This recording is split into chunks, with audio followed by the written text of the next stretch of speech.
This is the mini lesson on investigating death. So, a death investigation involves a large collaborative team of medical and non medical professionals. And death is a process that results in physical and chemical changes. So, the timeline of decomposition in several hours, you will have the cells start to break down, and you will also have the stiffening of the body, the rigor mortis. After several days, you will lose the stiffening of the body and the body will begin to bloat. After about a week to 3 weeks, you're going to have more gases released from the breakdown of the components of the body as tissues liquefy. 3 weeks to 2 months is when you have most of the mass of the body is lost. And after 2 months, you're just going to have the bones left. There are 5 stages of decomposition. Fresh is the initial phase, followed by bloating, where you start to see putrefaction. Then active decay, the black putrefaction, advanced decay, and then finally dry or skeletal remains. So there's a rule of thumb. If you have a warm body that is limp, the person has been dead less than 3 hours. If the body is warm but is stiff, they have been dead about 3 to 8 hours. If the body is cold and stiff, they've been dead about 8 to 36 hours. And then a cold, limp body is someone who's been dead more than 36 hours. So, crime scene investigations of death involve careful examination and documentation. So, prior to examining the body, you got to obtain information about the crime by scanning the crime scene. You'll have to document the crime scene and search for evidence. During the examination of the body, you're going to look at the clothing for any evidence, any personal effects the person had, and you're going to examine the body and injuries.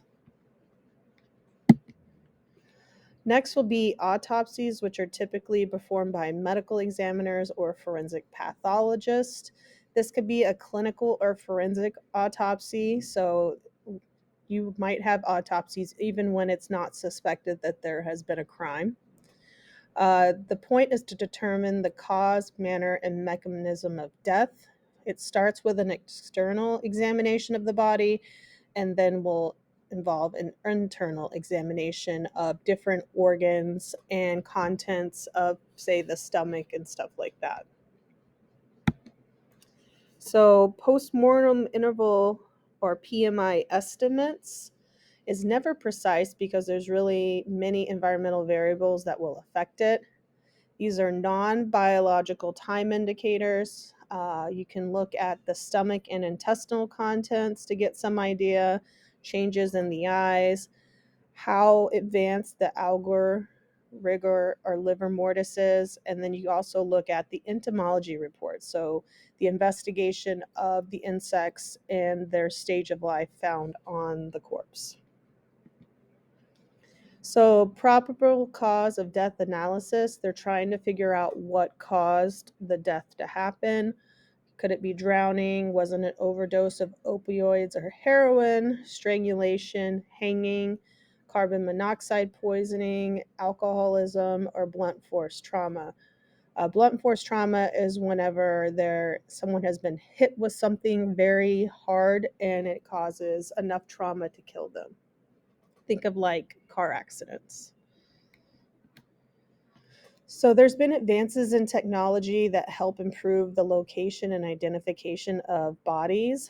Labrador is a chemical scent analyzer, and it reduces the scope of the search area by analyzing the scent of decomposition if a body might be underground or hidden.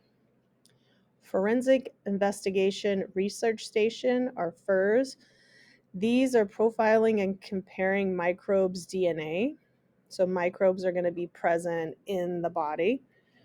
Postmortem CT angiography, or PMCTA. So this is a less invasive form of autopsy so that the body doesn't have to be cut up and dissected so much.